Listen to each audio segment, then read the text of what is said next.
Hello guys, I'm Prince Ideba by name, and today I'm making this video to talk about how I got a 340 plus on my 2024 UTME.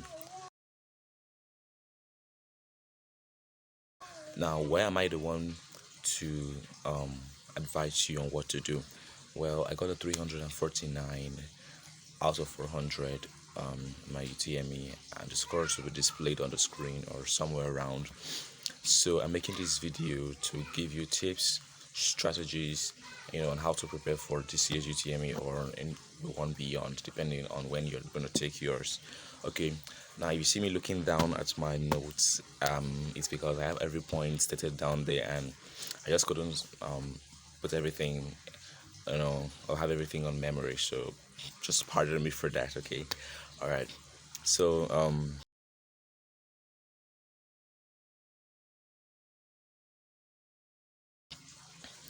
now I took the UTME twice. I took it first in 2023, and I had a 309 out of 400. Not that my score wasn't good enough, but because I somehow, I don't know what's the main reason.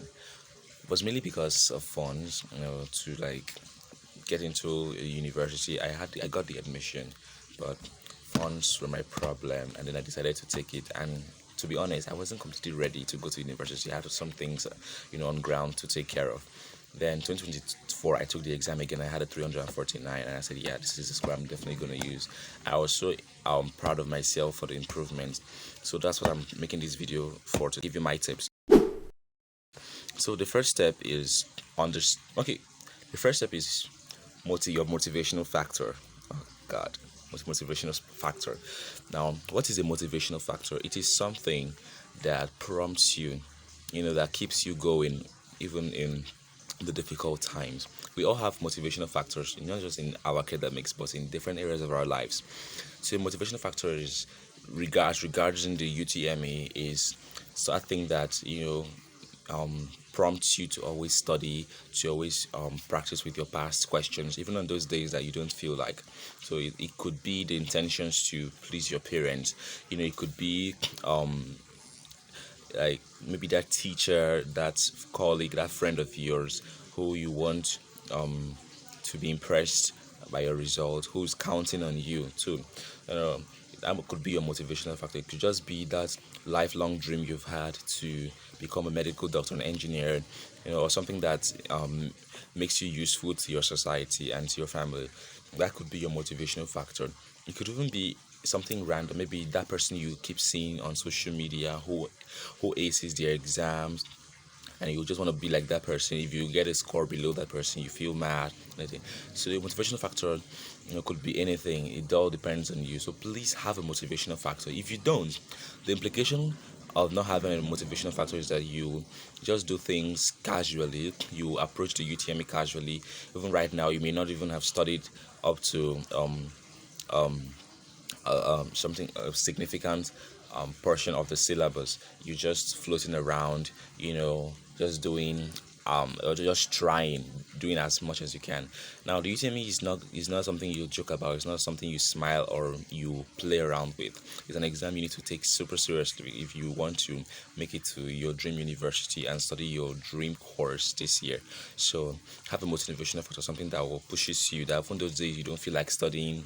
I'm not a motivational speaker, so I know that as a human, there are those days you don't feel like doing even those things that you love so much, those things that um that are really important. Those days you don't feel like, so like you need something to prompt you, something to like get you up from your comfort zone and make you go do those things that you need to do. So that's what a motivational factor does.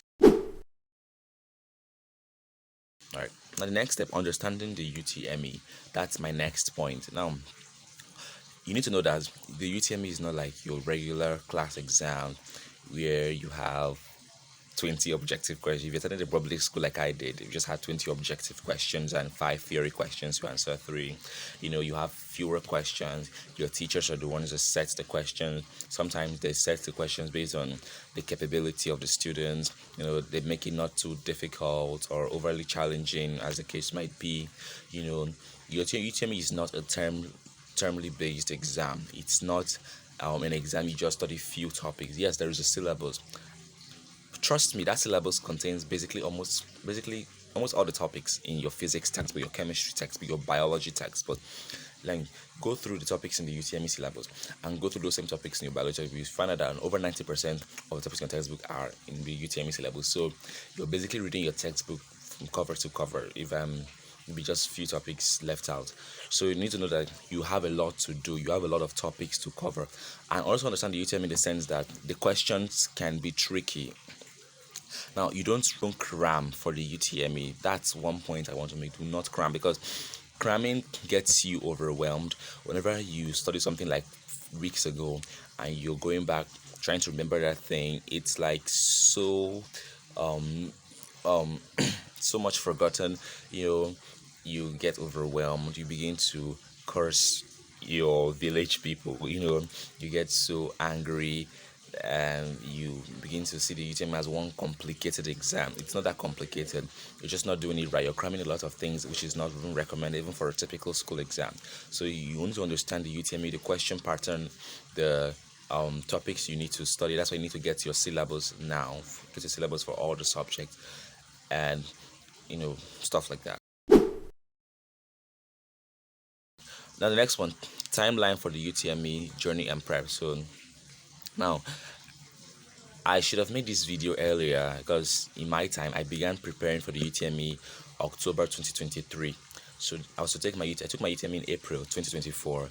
I began my preparation the 1st of October 2023. I was so strategic. I was so I planned everything out. I had already written out the topics I was going to cover in the first 3 months, what I was going to do the next 3 months or 2 months before my exam. So I began October 1st.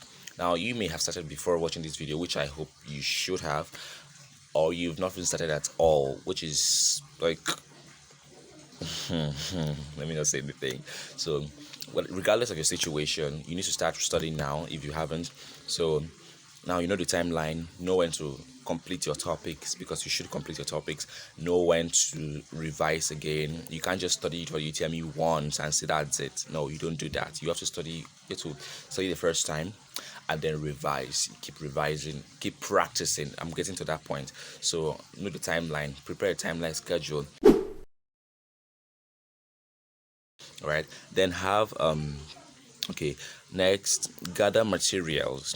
Now you need textbooks, you need notebooks, you need past questions, you need a very good CBT app, you need a timer. Okay, now what is it? What are the textbooks for? Textbooks. You know what textbooks are for? You use textbooks to study for the UTME. You have to read. You get like a better understanding. You get a broader picture of that particular topic or concept. Please, I would advise, unless you have a really comprehensive note, unless the teachers never skipped a topic or a part of a topic while you were at school, unless you had a very solid, good teacher, do not use your school notebooks to study for the UTME. I repeat, don't use your school notebook to study for the UTME. The reason is because teachers have a lot to do. They have a lot on their plate. Sometimes just one teacher teaches from JSS1 to SS3.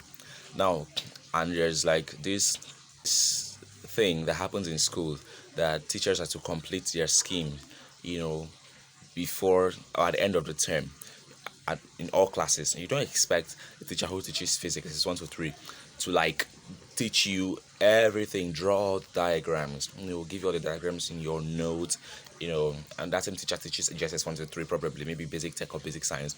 So that same teacher to teach you, every single thing, to give you what's exactly in the textbook. No, teachers do not do that. They just give you the main point.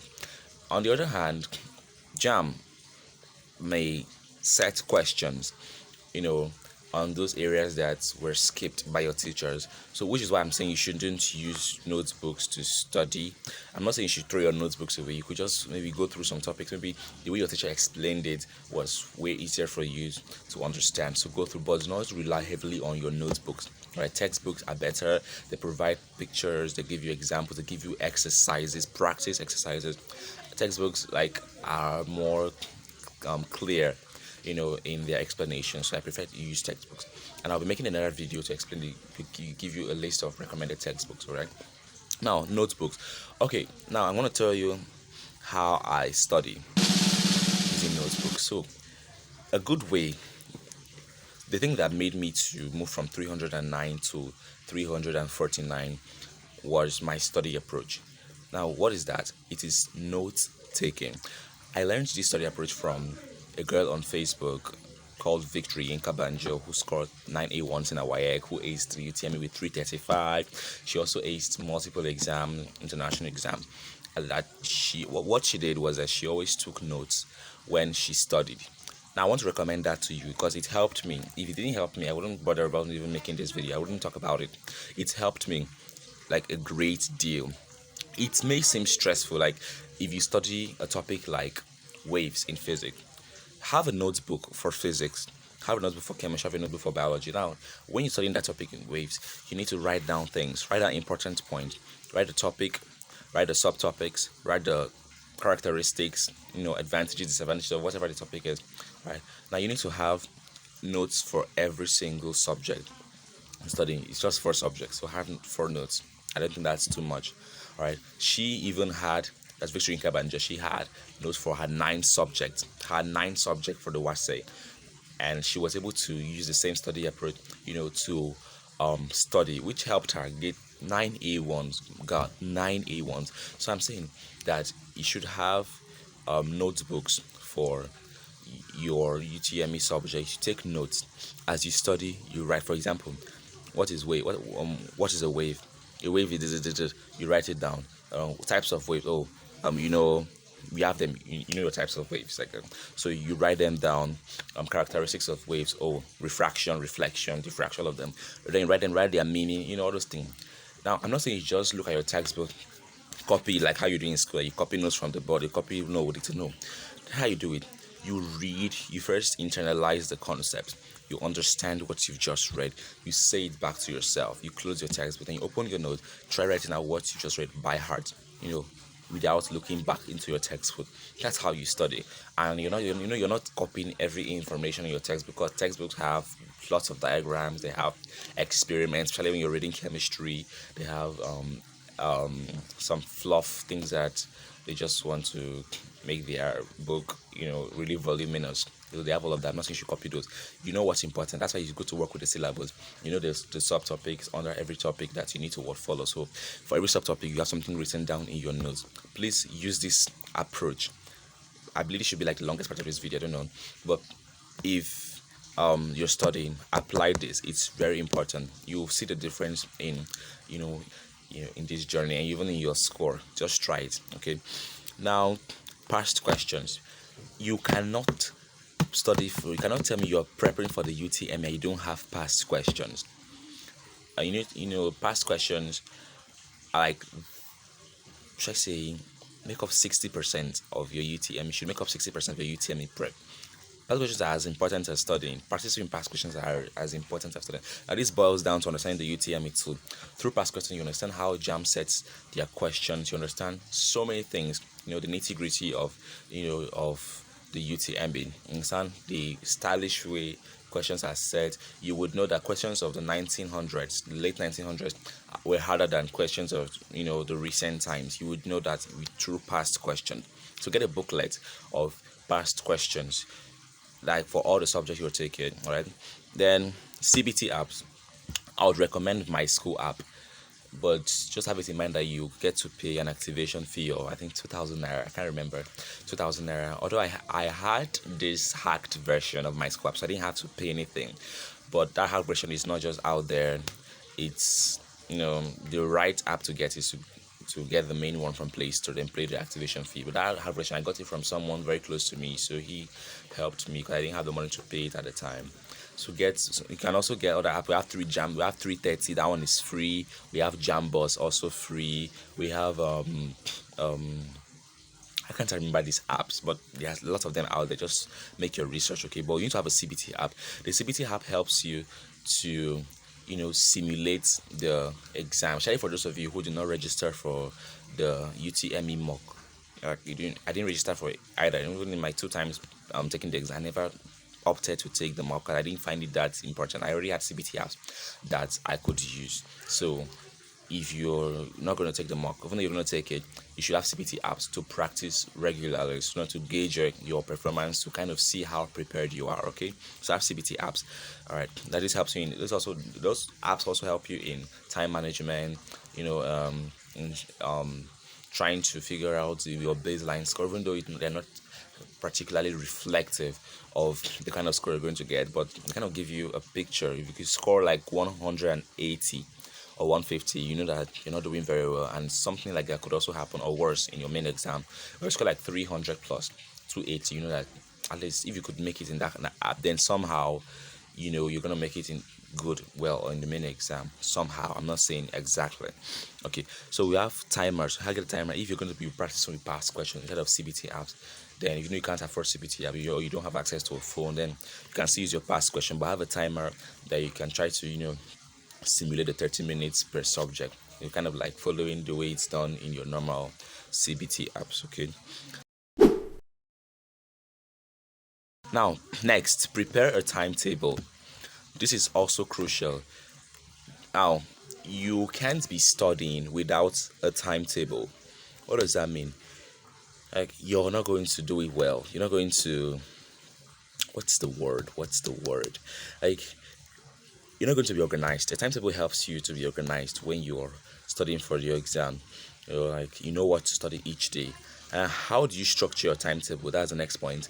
You do it this way: physics, if you're an aspiring engineering student like I am, physics, biology, no, sorry, physics, chemistry, math, and the last one, English. So chemistry and physics are really bulky. Like, I wouldn't advise you structure your timetable having physics and chemistry on the same day, because you're gonna get burnt out. Like, if you're studying waves in physics and you're studying organic chemistry on the same day, what are you doing to yourself? Like, you're just creating more problems than you should or than necessary. So please have one bulky subject and one lightweight subject at the same day. Physics and math go very well. Like, I'm a math person, so the day I read physics, I also like have that energy. I also enjoy reading math. You don't read math. I just enjoy practicing math the same day. So I would advise you have a bulky and a lightweight subject, like I've said, physics, math, or physics, English, chemistry, math, whichever way. But make sure that you don't have two bulky subjects on the same. All the topics that you're gonna study, they're not like, it's not something bulky and another thing bulky side by side. You have something bulky and another thing lightweight. But make sure you have two subjects. You can't do one subject per day if you're studying for the UTM. Can't say I'm studying once a week. Oh, I will read 5 topics in 1 week. Please don't do that to yourself. It's better to read the half portion of a topic per day, every day, than to read 5 topics in a day, because that's going to lead to stress, anxiety, and you forget a lot. And believe me, you're gonna sit down on your table studying and studying and studying, and you'll be harming your mental health. You won't do chores. People around will not even like you for that. So please take it easy, all right? Now, but make sure you do something every single day. That's why it's good to have a timetable. Like, I'm gonna, if there's time, I'm gonna display my timetable on the screen. There's no time, but just know it is, you're smart enough to do that, right? Also, we have different situations. You may be someone who goes to church on Wednesday or a particular day of the week. You know the kind of topics or subject that you should place in those days, so that you don't miss out on those special events. Because believe me, like, you do not hamper your social life because of this exam. You can still ace the UTME without isolating yourself. Okay, so please, you still have other things you need to do. So sometimes you need to take rest. Sometimes you need to visit a friend. Please do. That's why you should have a timetable that fits into your life. All right, now start. So before I began, like before this point, I just talked about the prerequisites, the things that need to be put in place before you begin. I know you've begun already, so this part is not really relevant. So after doing all of what I've said, start. All right, if you're not doing it well, you can just go over what I've said, and then start doing things right, even at the 11th hour. All right, now how to. Okay, I've talked about how to study. I'm going to talk about this a little more. So the first stage, if I had posted this video before October, I think it would be better. But you should have. Now I had three stages when I was preparing for my UTME. I had the first stage when I studied vigorously. It's just about studying. I studied and studied and studied. I was taking notes. I was getting, myself used to those information I had back in school, which I wish I couldn't remember anymore. I was taking notes. You know, that was a study era, and I did that for the first 3 months, October, November, and December.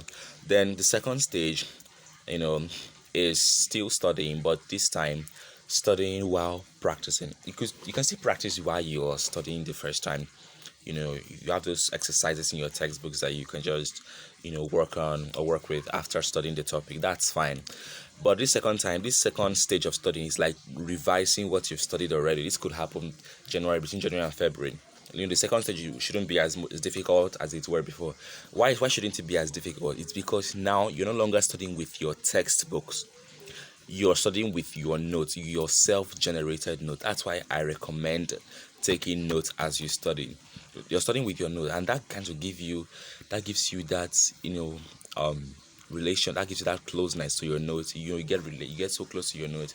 You know what you've written there. You even know the page where you made that mistake, where you were drawing that cartoon. Like you're getting familiar with your topics. Those topics are becoming more easier.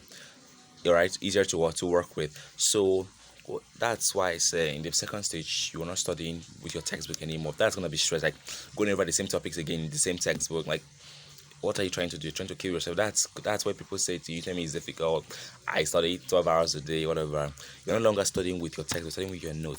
And believe me, studying with your note is easier because you didn't write everything, all the non-essential information down. You only took down the things that were important based on the Jamb syllabus. Okay, so studying with your notes this time, and then practicing is also key. So in this stage, now the last stage, this is like studying the month before the exam or the month of the exam, a few weeks to the exam. Now this is like a quick paced study. You keep studying, you study, like you're kind of revising. You're not even opening your notes anymore. You go to the topic pressure and physics. Pressure is a force per unit area, of us around the surface. Don't mind me, all right? So like you're so accustomed to the process that you no longer need to even open your notes. You already know the concepts. Once you see its name highlighted somewhere, you already know what it is. This is when you're acing your practice test. This is when you're begun using CBT apps. This time you need to use CBT apps agreed, because by this time you should have finished your syllabus, I believe so, or you have maybe just few topics to cover. Finished your syllabus, you're using your CBT apps to prepare all of that thing. So you should, it's not time to go over studying again unless it's a topic that you didn't understand. Yes, because there are those topics that sometimes can be difficult to understand. You just skip them and go over them later. Yes, but this is not time you should go over like covering the syllabus again from the beginning to the end like you did the first time. No, this is a fast-paced study where you could cover like 5 topics in a day. That's totally fine because you're used to the topics. You practice with your CBT out. Today I got 305. Okay, what did I go wrong? Okay, I keep missing this question. It's particular kind of question in physics. Does it mean I should go back to the topics? Yes. You should go back to that topic. That's what I was telling you. I don't understand this topic, this thing in chemistry. I should go back. Oh, in math, I should go back. So this is time that you get to know yourself fully. You get to know your strengths and weaknesses after having covered the syllabus. All right. Now the next thing, how do you practice? There's this book called the Remix series that I used. Now, when you're in the first stage of studying or prep, you don't use the general Jamb past questions. Why do I say so? Because in that first stage, you have not studied most of the topics yet. You just covered few topics. Maybe you just studied 5 topics in physics or in chemistry. Now, if you use the main, unless you know how to get those specific questions from the overall jam pass question that relate to the topics you've studied, that would be fine. But in the first, I wouldn't recommend you use the overall past question because you're gonna get overwhelmed when you see topics that things you don't understand. Be like, oh, I'm not gone anywhere in this studying. Like, I'm a loser. I've not studied. I'm so unserious. You begin to panic, begin to do things quickly.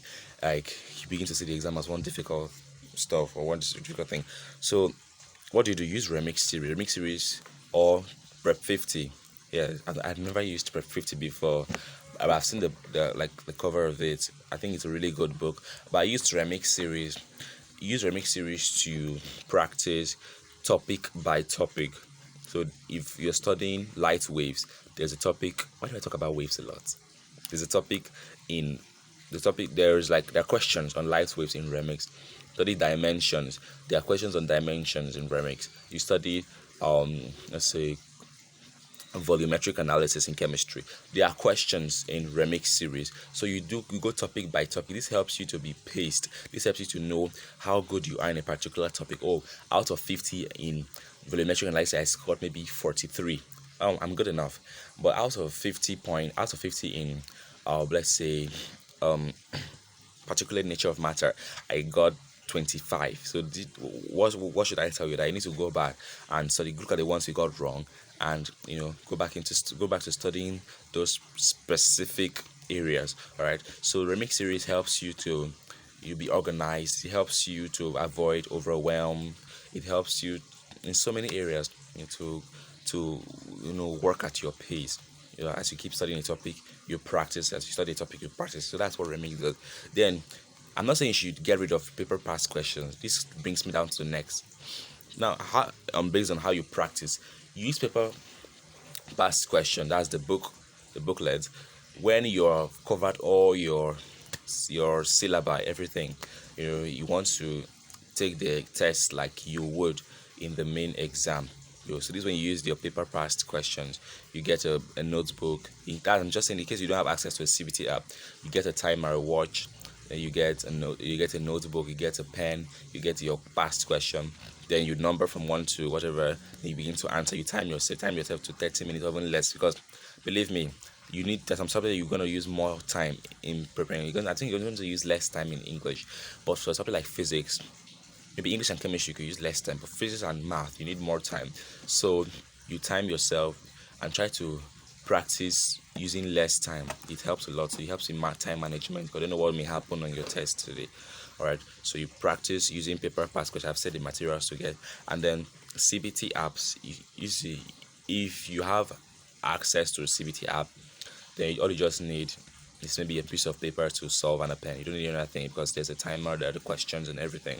Okay, so either you use paper past questions with the other tools I've mentioned, or use a CBT app. Okay, but make sure you're practicing your first stage, practicing your second stage, and most importantly, practicing your third stage. The time like that's very close to the exam. Okay, now there are some facts, there are some questions that I've seen, in jam past questions that I've not seen in my textbook. Like I I tried looking for topics that have questions like that. I've not seen them. So what do you do? Now this is when you're answering questions, on CBT apps, and you you come across a particular question that is so strange. It doesn't look like a typical jam question. You may skip it. You may just guess your way through it. Now, sometimes what helps you is not just going to your textbook, just looking for the answer to that question. You may not find it, because Jam also have some questions that like sometimes look like beyond the typical secondary school level type. So you go online, you search for if of course it's going to be online. You just search, ask AI and whatever, what the answer to that question is. Then you will write it down. Write it down, because you don't want to be in that case where you see that kind of question appearing in your exam, you can't answer it, because Jam repeats like it's questions a lot. I hear like they do that. That doesn't mean you should just study past questions and not study your notes and just read. Please don't do that. The jam repeats a lot of questions. Sometimes they kind of tweak the questions a little. They format it so you don't immediately know um, the answer to the question. You just change the wording of the question, but it's basically the same thing. So those questions that you find it difficult to get the answers even from your textbook, you've searched everywhere, you can't find the answers to the question. You search online, ask AI, ask Google, you definitely see an answer to the question. Okay, so those pretty random facts, please get them down so you don't miss them out again. Next, time strategies and tips. Now this one is for your exam day. Now start with the easier subject. I cannot overemphasize this. Start with the easier subject. Because if you start with a more difficult subject, one, you get more stressed, you get anxious, you waste time. Then that time you should have used for an easier subject. You've spent more than half of it for a difficult subject which you didn't even perform well in. Then you rush through in the easier subject and you ruin everything. Then you say your village people are after you. Please, that would be you doing yourself, not anybody. Start with an easier subject. Most of the time it's always English. People start with English. My 2023 UTME I started with English, but in my 2024 UTME I began with physics. I don't know why. I think the system just started physics, like just started with physics for me, and there was no way I could change it. There was something wrong with my computer. Before I could realize I'd already answered a lot, I just had to say, let me just finish with physics. I was even kind of happy that I was able to start with something difficult. Like the physics wasn't that hard, so if I could finish with physics on time, then I mean, it was a bonus for me, but I'm not recommending that. My first time when I was in control of everything, my 2023 UTME, I began with English. 2024, something happened, as I said, I even rose my hand up, and called the proctor. No one answered me. She just looked at me and moved on. So rude. But what I'm saying is that start with an easier subject. English most of the times. Your easiest subject may be physics. I'm not saying that it should be English. Maybe chemistry, maybe English, maybe math, maybe biology, anything. Start with that, then move in the order of difficulty, then do the most difficult one last.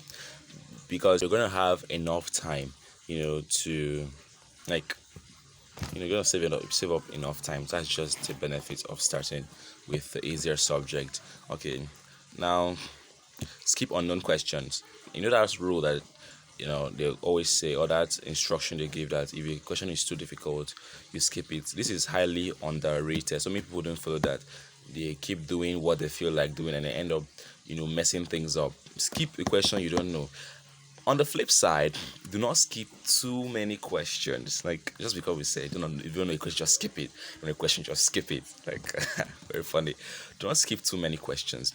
But if there's a question that you absolutely know that you have no control over, you can't answer the question, then no angel from heaven will come down and tell you the answer now, right? Skip it and come back to it later. Most of the times, that's how your brain works. If you're on that question, your anxiety level is rising, you begin to breathe faster. Your brain is gonna say, hey bro, no matter what you're gonna do, no matter how worried you become, I'm not gonna spit the answers. Like, I'm not gonna make you understand this. You have to skip it and go move on. Of course, there are so many questions you can answer and get points. Jam is about how many points you can accumulate, not about answering one. No, it's not that some topics have more points than the other. I've not heard that happen before. So the more questions you answer, the more advantage you get. So you don't have to just stick to one question, remain there, and then end up guessing. Then you've wasted like 5 minutes. Like, a second is precious in the UTME, so you don't want to be that person who messes up with time. So please skip unfamiliar, unknown questions. Next, don't look at the timer. This one is kind of subjective. It depends on you. For me, I'm not the like, I can't just hide the timer. I don't think it's possible to hide the timer for the UTME. On the other hand, it's just they're looking at the timer is there. You cannot block it. You can't use your hand to block it or whatever, unless you want to look suspicious. Don't look at the timer every single time. Like, keep answering your questions. Move on. Occasionally, just look at it. Maybe after I've answered like 15 questions, look at the timer. In order to know if you need to increase your pacing or you need to slow down. Like if you're saving so much time, then you need to be calm down. Like you just guess, do not be too much in a hurry, because most of the times if you've practiced well, that's why practicing is really recommended. If you've practiced well, you will know how to manage your time. For me, time management wasn't an issue at all. Like my both exams, I never wasted my time in anything. I was accurate. I finished even before time. The second exam, though I was a little slower, I finished seconds to the end of the exam. The first time I finished minutes to the end of the exam. Like it was the professor who even said I should stop because almost everybody had gone out of the hall. So I still had like 3 minutes left. So please make sure that you don't look at the timer. If you like at the timer, then it's fine, but don't make the timer be so a distraction that you can't even focus on your exam. Please don't do that. Then register early. I believe that this one is like registration is almost coming to an end. Register early, that's also important, so you don't end up going through where you're not supposed to go to, and so that you take your exam early and everything goes well. Then also have some exam taking strategies, like I've said, start with easier subjects. You also may find out who you are and how you answer questions. Maybe you prefer writing things down, like in terms of calculation, you're the person who's good at mental math or like writing things down. Know yourself, know thyself. Even the Bible says so. So practice helps you achieve that, right? So you can form exam strategies on your own, and just keep moving on. Like develop your own strategies. I developed mine. Like also know the kind of food you need to eat before going to exam. If you're the kind of person who is affected by sugary substances, please avoid like eating something that will affect on your exam day. Go there on time. Some of us are very late. Like go there on time. In my first exam I was rescheduled because I arrived late. Just God that helped me that I was able to take the exam again. So go there on time.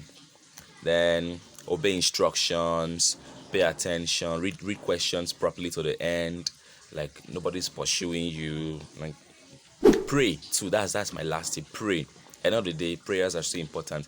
I used to pray on my way to the exam. I'm going there to come out with my 300 plus. No devil will stand on my way.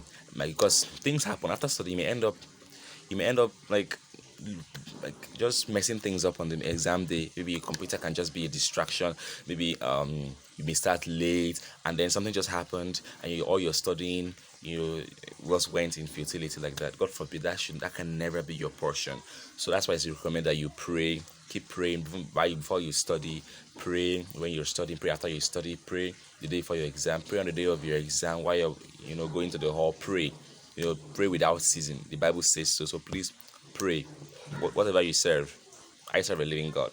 So please pray. Make sure that that part is also taken care of.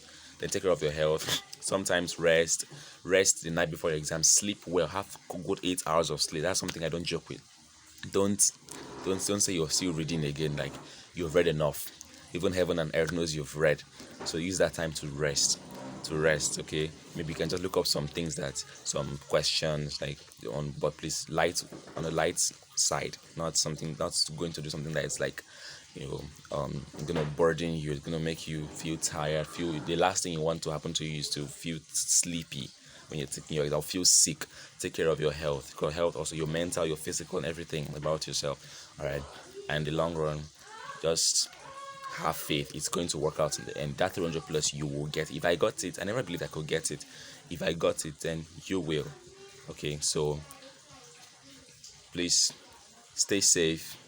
And what am I supposed to say again? I guess I've said all I'm supposed to say. If there are other things I need to talk about, then more videos will come in. And okay, also like this video, share it, subscribe to my YouTube channel. Let's grow this space together, and everything will go well. Thank you so much for watching. Peace.